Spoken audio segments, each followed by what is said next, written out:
pag-aaral po ng salita ng Panginoon. So, I request na settle down na tayo. Settle down na tayo. Pagka meron akong napapakinggan umibig, titigil ako. Yun ang rule natin, okay ba? Para mapakinggan natin pagka may merong maingay. Okay? Ganun po ang rule natin para makita natin. At napakalaga po ang salita ng Panginoon. Alam niyo po ba, nung panahon po ni Nehemiah, nung pinapakinggan nila ang salita ng Panginoon, nag-iiyakan po sila. So, ngayon po sa ating pag-aaral ng salita ng Panginoon, buksan niyo po ang inyong mga Bible sa now, before po nun, naalala niyo, ang pag-aaralan po natin sa umagang ito is yung tinatawag na biblical repentance. Biblical repentance. Now, ano pa ang repentance sa Bible? Sa Tagalog, ang word na repentance sa Tagalog ay pagsisisi. Pagsisisi. So, pag sinabing repentance ay pagsisisi, yung po ang translation sa Tagalog. Kaya, pag-aaralan natin sa umagang ito at sa iba pang linggo, pag-aaralan natin ano ba yung pagsisisi ayon sa salita ng Panginoon. Dahil ang mundo ito, ang daming klase po ng pagsisisi, pero pag-aaralan natin yung pagsisisi sa Bible. Now, bilang review lamang ng ating mga previous lesson, naalala pa po ba ninyo yung pong mga lesson na ating napag-aralan? Naalala niyo po ba yung ibig sabihin ng kasalanan? Naalala natin na ang kasalanan pala, ito pala yung paglabag sa kautusan ng Panginoon. At dahil sa kasalanan po natin, dahil ang Panginoon ay nagbigay ng kautusan, at tayong lahat ay makasalanan, hindi natin naabot ang kaluwalhatian ng Panginoon. Ang Panginoon ay nagre-require na masunod natin lahat ng batas, pero hindi natin nagagawa. Sa pagkising pa lamang sa ating ng umaga, hanggang sa buong maghapon, puro kasalanan ang nagagawa natin. Kaya nga, ang kasalanan po ay nagre-require, ay naghumihingi ng kabayaran. At naalala niyo po ba sa ating lesson before, na anong kabayaran po ng kasalanan? Ang kabayaran po ng kasalanan ay kamatayan. Hindi lamang yung pisikal na kamatayan na lahat tayo ay mararanasan kung hindi tayo aabutan ng rapture, lahat tayo ay mamamatay. Marami pong mayayamang tao ang pinipili, paano ba ako hindi mamamatay?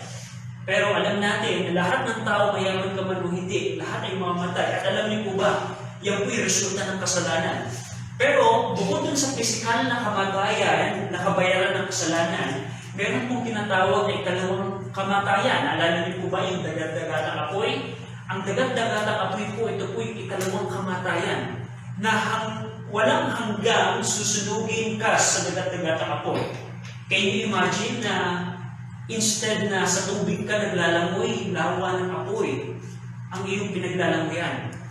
At yun po ay ang description po ng Bible sa lawa po ng apoy, meron pong gnashing of teeth. So, sobrang sakit.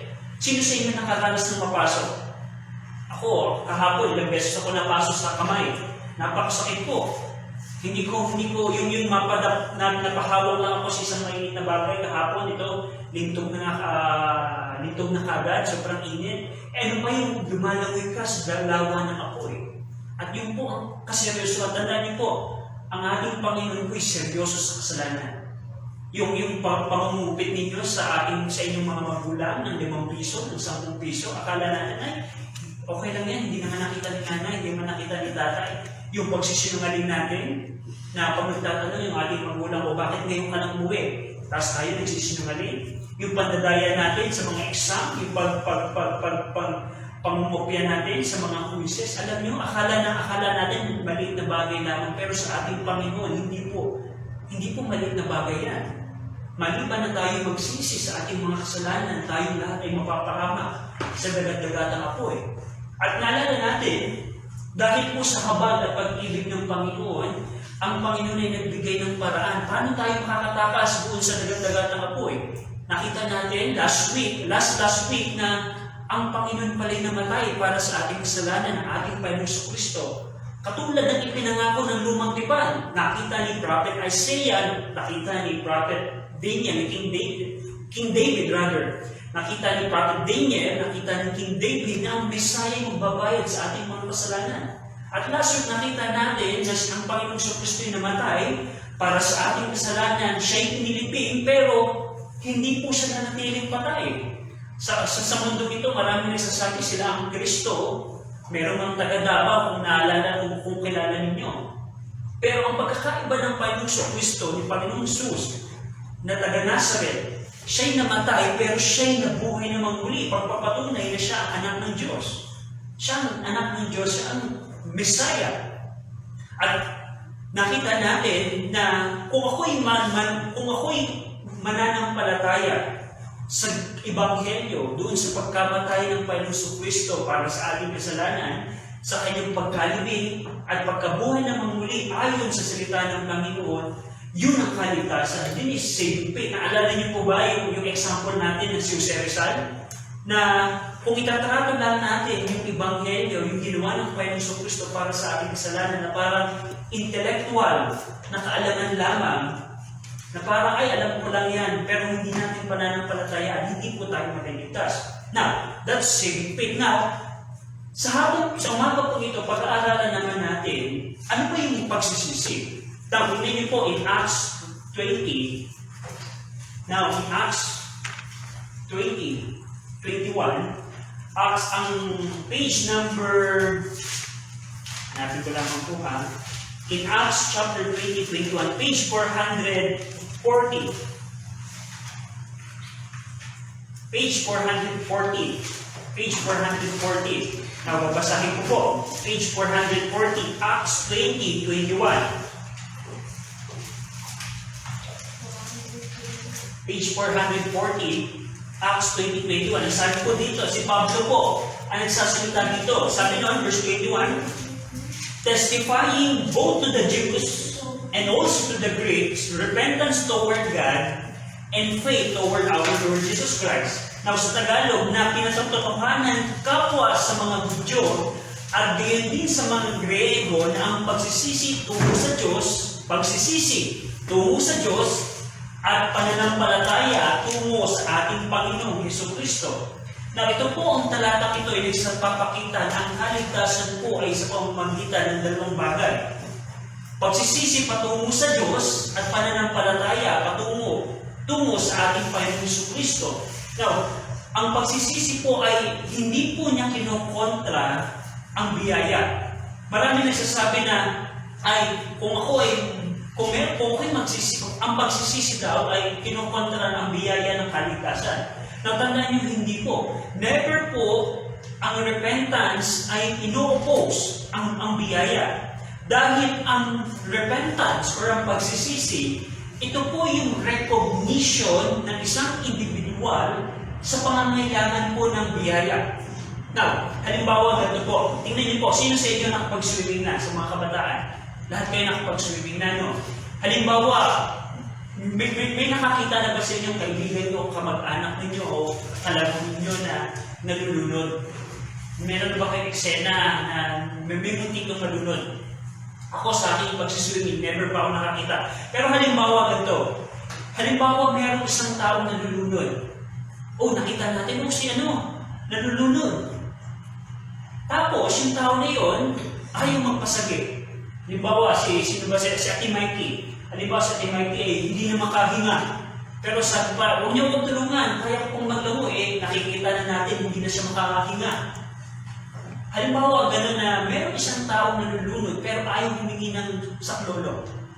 Na nakikita niyo yung example na halimbawa na, imagine niyo, Ate Mikey na nalulunod na siya, lahat tayo tutulungan na sana natin siya. O siguro nung lifeguard, yung tao na paalam lumangoy. Pero sabi ni Ate Mikey, hindi, kaya ko pang maglangoy. Hindi ko kailangan ng sasagip sa akin kasi hindi naman ako nalulunod. Nakita yung example na yun. Halimbawa, meron kayong sakit. Sino sa inyo ang meron na nagkalagnat na?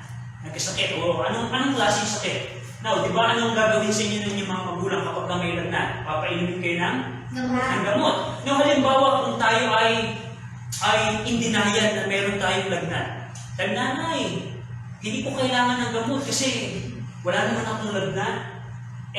Kita na ng nanay mo na hindi ka na makagalaw sa sobrang init mo, nagkukumbulsyon ka na. Tapos sabi ko pa rin na nanay, hindi, wala akong lagnat, hindi ko kailangan ng gamot.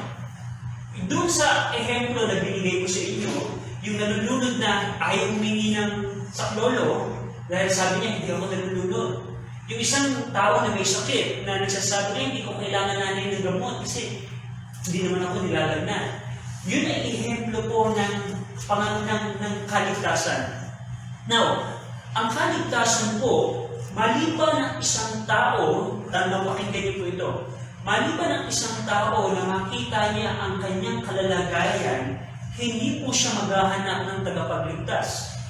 Now, yung pong pag-recognize na tayo'y makasalanan at tayo'y nararapat sa dagat-dagatang apoy, yung pagpapakita at pag-recognize natin na tayo'y makasalanan sa harapan ng Panginoon, that is repentance. That is repentance. Na ma-acknowledge mo na, wait, kailangan ko ng biyaya ng Panginoon dahil alam ko anong gano'n ko kahiwalay na kondisyon sa harapan ng Panginoon. Kailangan ko ng tagapagligtas. Now, magkakaindi doon sa ating ehemplo, maliban si Ate Mikey ay ma-acknowledge niya na, yes, nalulunod na ako, hindi ako maalat pa lang ng mamoy. Kailangan ko ng saklolo. Doon lamang siya masasaklolohan.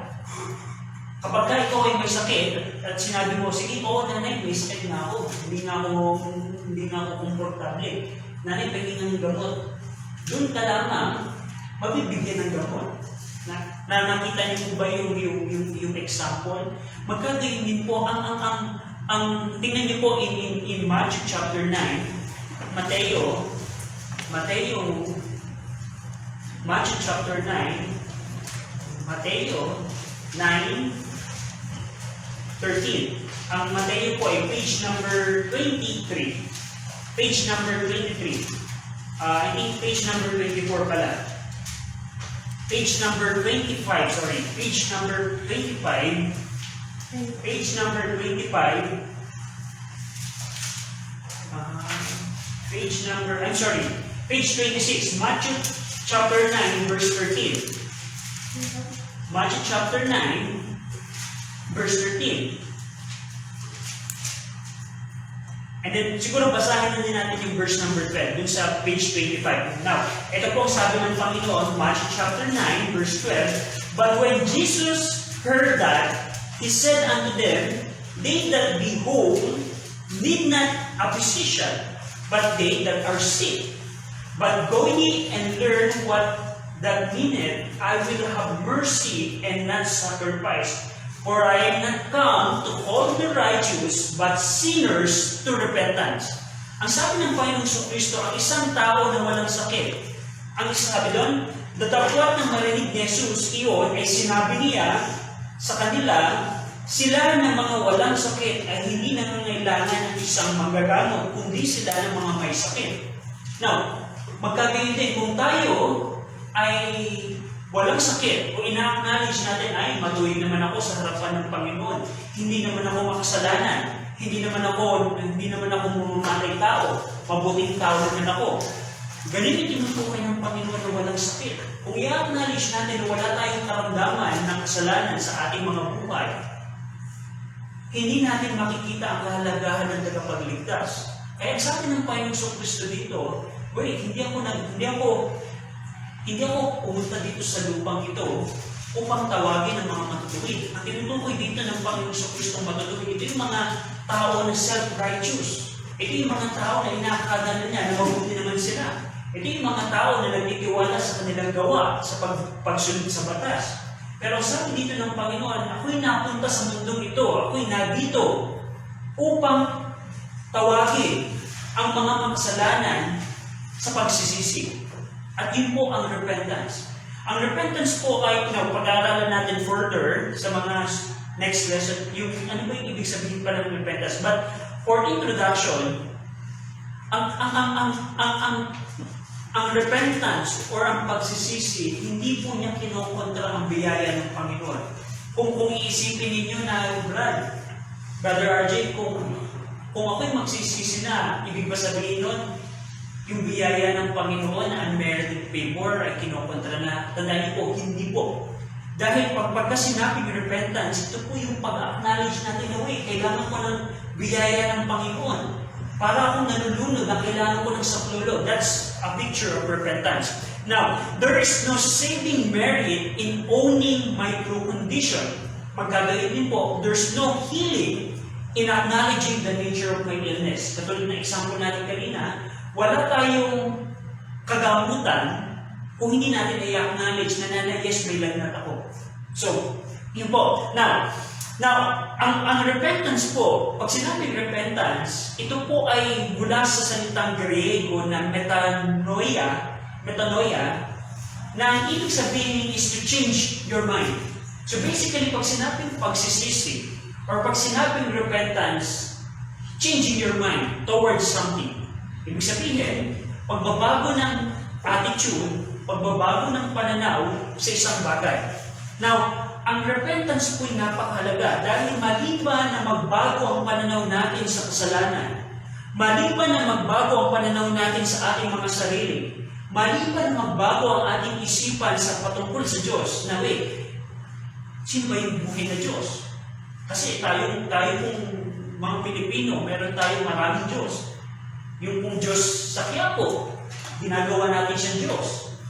Maliban na magbago ang pananaw mo sa tunay na buhay na Diyos, maliban na magbago ang pananaw mo sa Panginoong Kristo, maliban na magbago ang pananaw mo sa kabanalan ng Diyos, hindi ka maliligtas.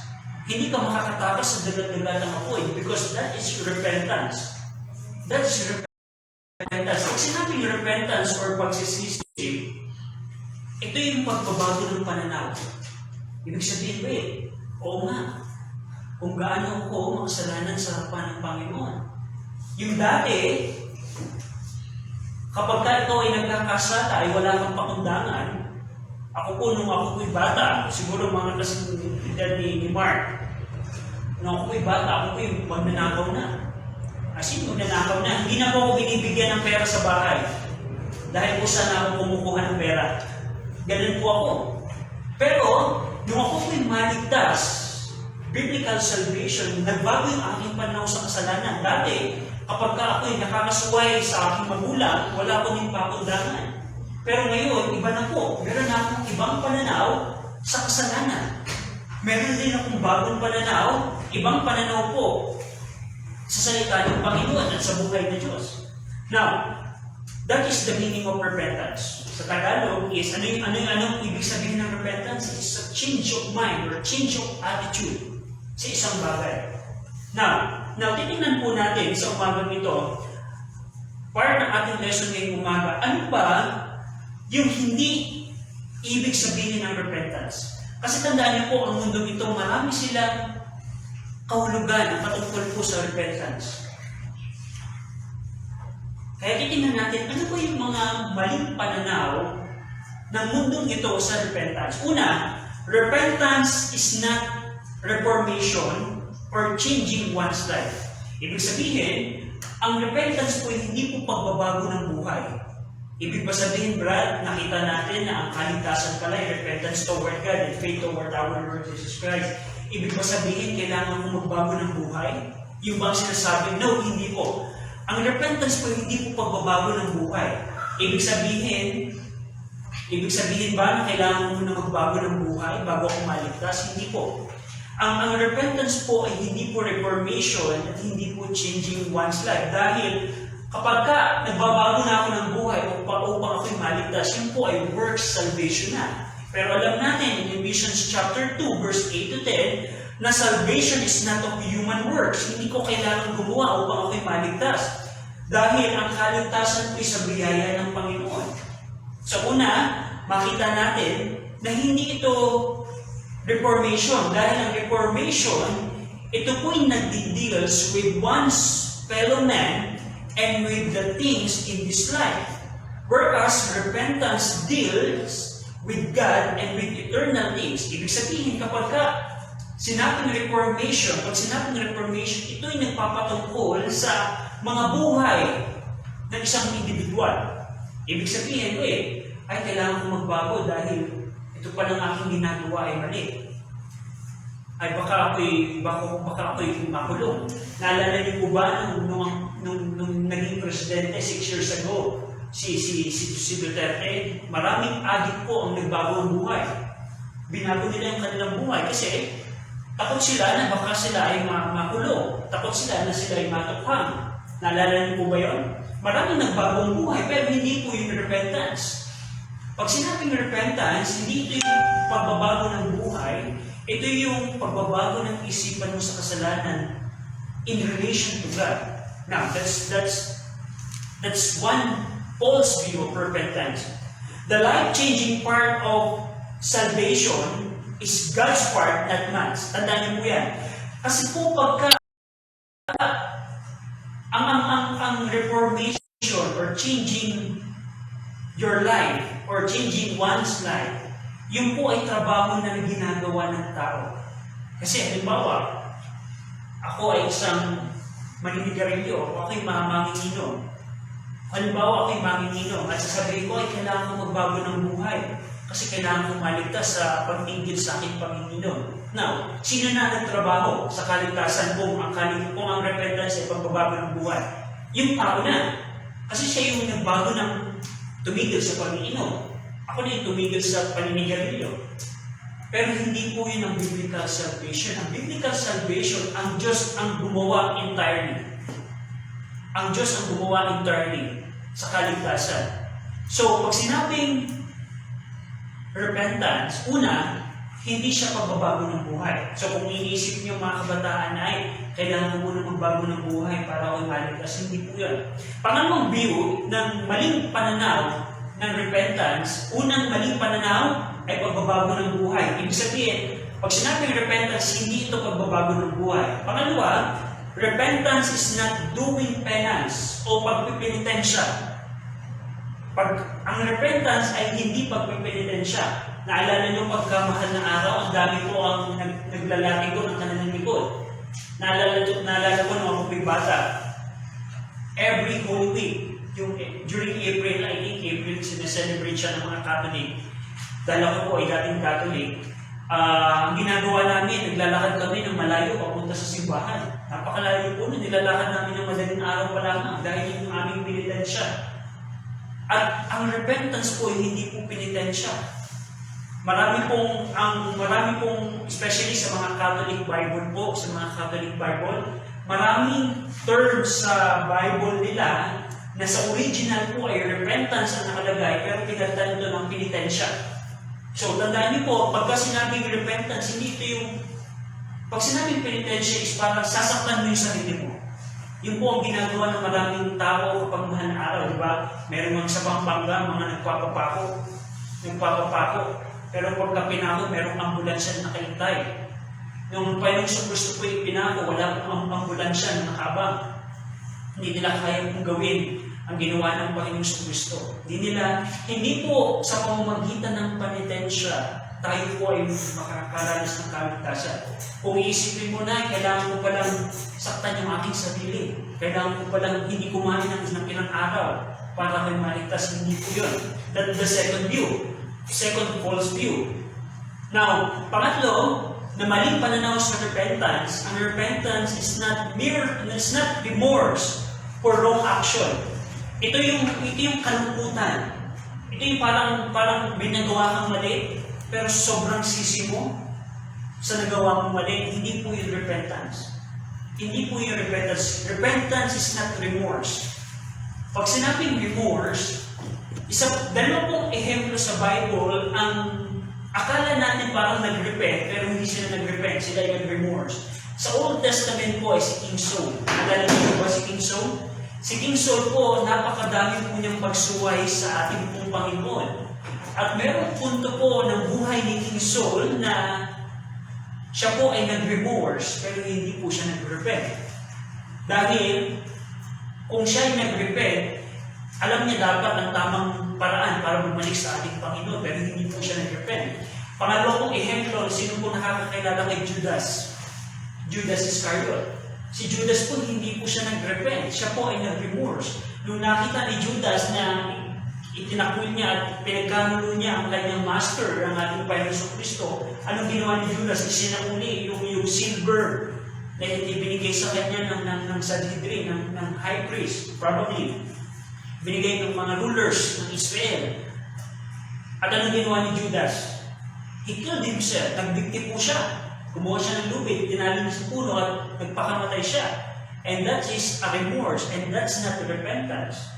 Hindi po yung repentance. Kaya nga kapag sinabing remorse, kung akala natin, Brad, ang ibig sabihin ba ng repentance ay kailangan kong maging malungkot ng sobra sa aking mga kamalian?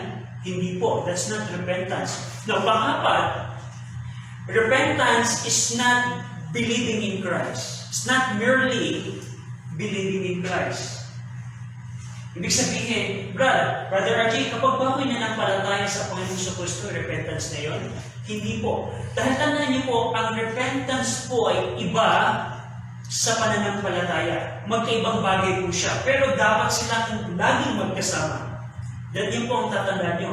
Ang repentance po ay iba sa pananampalataya, pero napakahalaga na dapat sila laging magkasama. Dahil ang kaligtasan po ay repentance toward God and faith toward our Lord Jesus Christ. Now, maaaring tanong mo, Brad, bakit sa John 3:16 walang repentance na binanggit na for God so loved the world? At mapapansin niyo sa John 3:16 na for God so, tingnan niyo po in John 3:16. Tingnan natin kung meron bang repentance na nabanggit ang Panginoon sa napakagandang verse nito ng pag-ibig ng Panginoon, paano kung magkakaroon ng buhay na walang hanggan. John 3:16, page 290. Page 290. John 3:16. John 3:16. Now, anong sabi dito? Basahin po natin ang sabay-sabay. John 3:16. Sa English po natin babasahin. John 3:16. Ready? Read.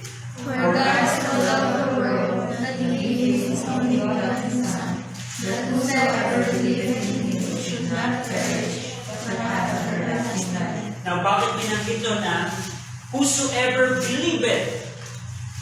Whosoever believeth. Parang ang tanong, Brother RJ, bakit walang repentance na nakita tayo dito? Akala ko ba na dapat lagi silang magkasama?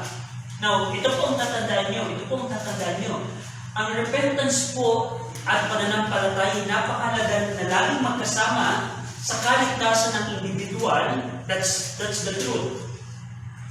Pero may mga pagkakataon po sa Bible na hindi po ginagamit at binabanggit ang repentance, kundi pananampalataya lamang katulad ng ating binasa. Pero tatandaan din po ninyo na may mga talata din po, verses in the Bible na hindi binanggit ang pananampalataya, kundi repentance lamang. Tingnan niyo po in Matthew chapter 4, verse 17. Mateo 4:17. Mateo 4, Mateo 4:17.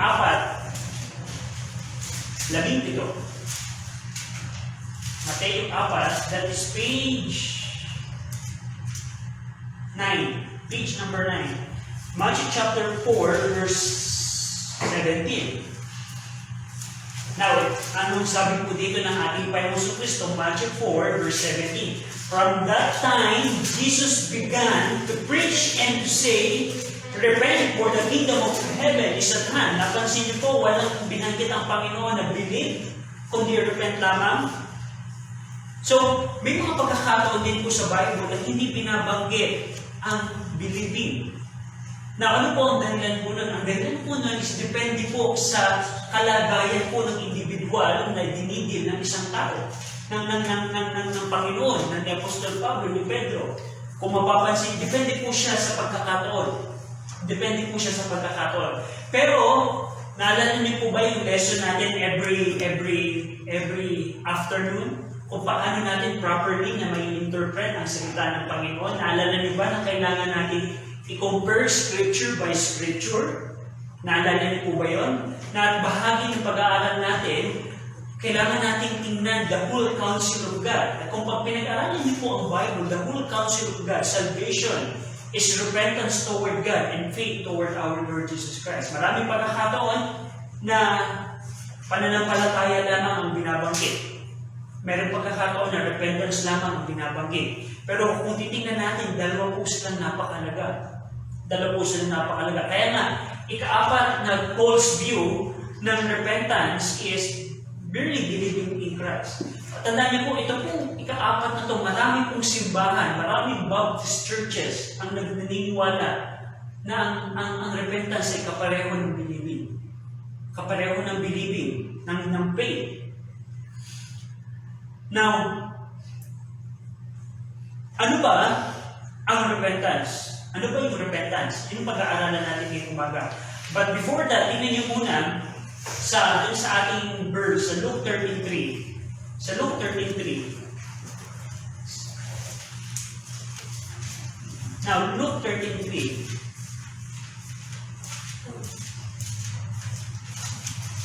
Now, nakita natin ano ba yung mga false view ng repentance. Ngayon, ang tanong, ipitin nyo lamang yung inyong mga Bible sa Luke 13:3. Luke 13:3, huwag yun na po tayo itigil. Now, nakita natin ano yung mga false view ng repentance. Ang false view pala ng repentance, hindi ito yung penitensya, hindi ito yung penance, hindi pala ito yung remorse, hindi pala ito yung changing life, hindi pala ito yung believing in Christ. Ano ba ang repentance? Ang repentance po is, ito po yung changing your mind that result changing your life. That is a change of mind. Pag sinabing repentance, kailangan magkaroon ka ng bagong pananaw sa kasalanan mo.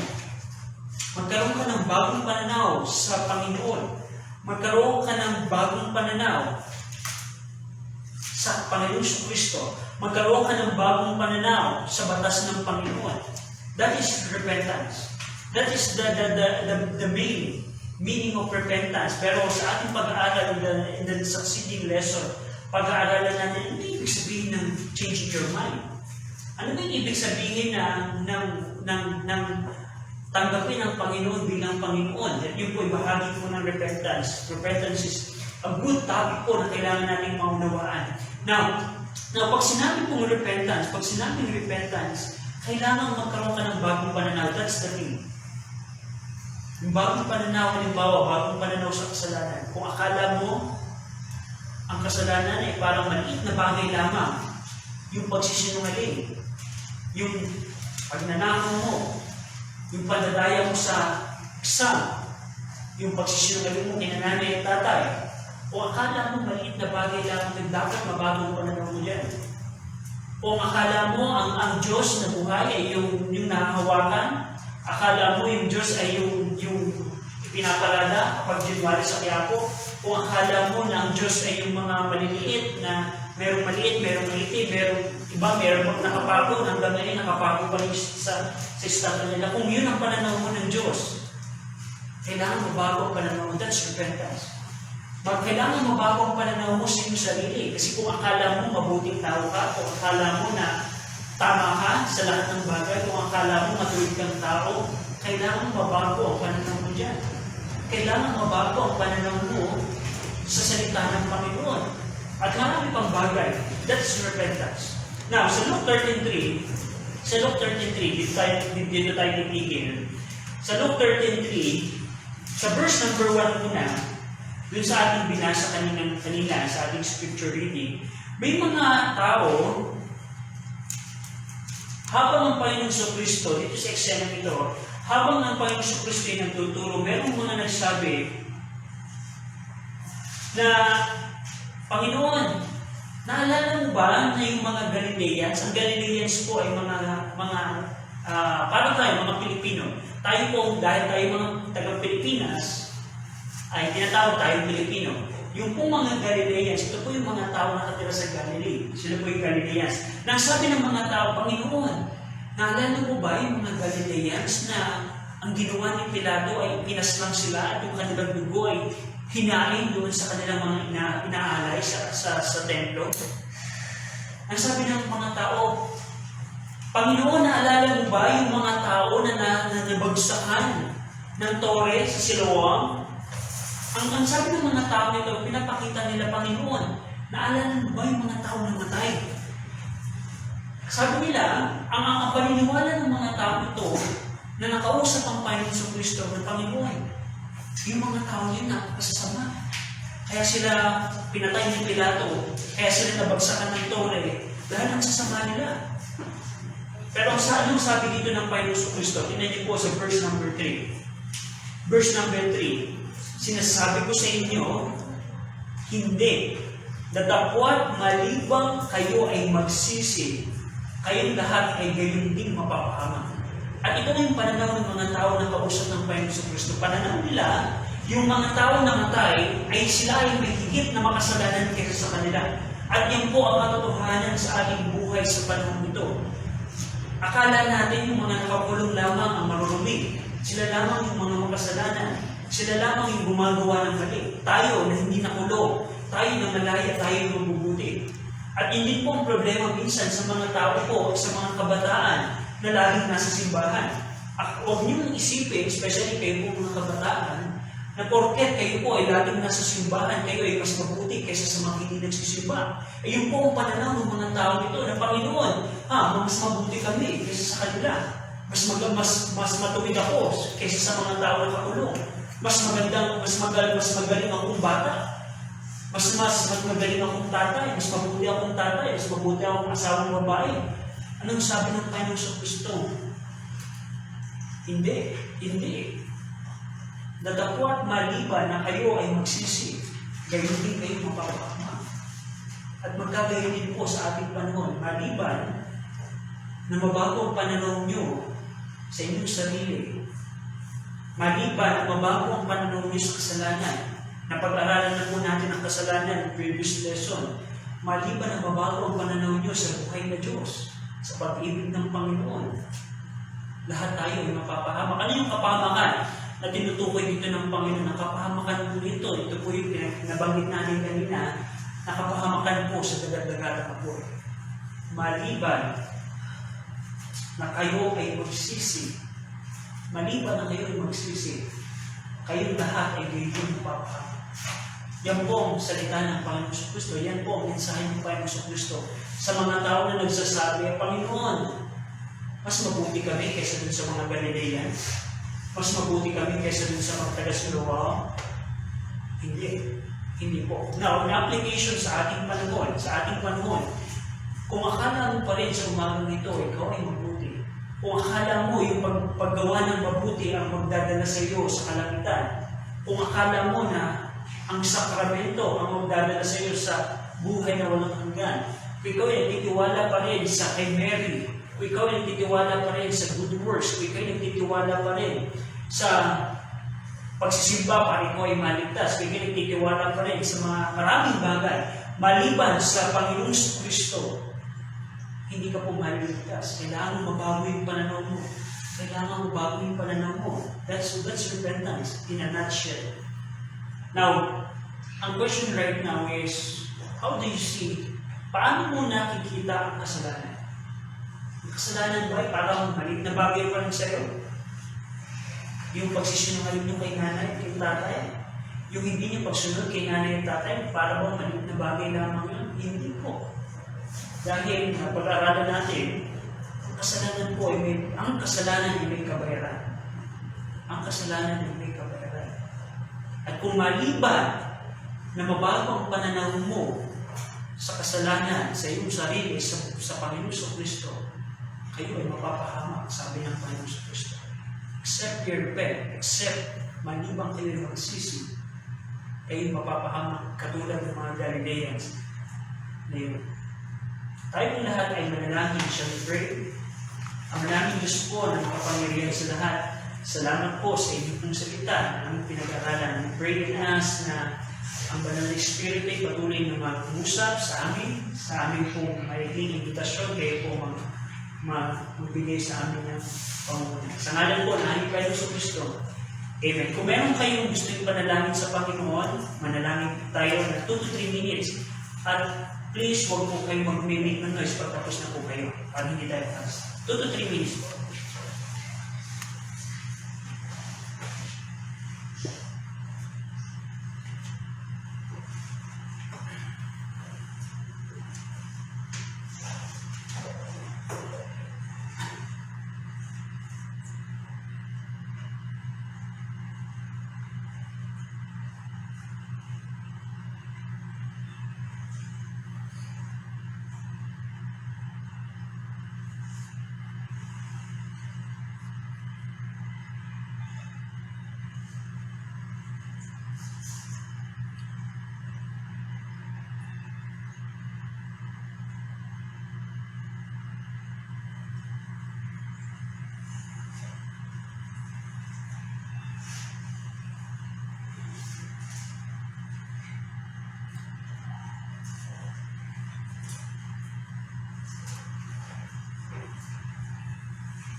Let's pray. Ang maraming Diyos po na makapangyarihan sa lahat. Salamat po sa aming pong natapos na pananambahan. Salamat sa mga witing makalangit. Salamat sa scripture reading. Salamat sa mga patotoo na aming napakinggan. At salamat sa iyo pong salita. Pinupuri namin kayo sa salamatan. We pray na sa aming pong mamayang habang pananambahan, patuloy kayong manguna magpala sa amin. Sa ngalan po ng aming Panginoon Kristo. Amen. Salamat po. We are dismissed.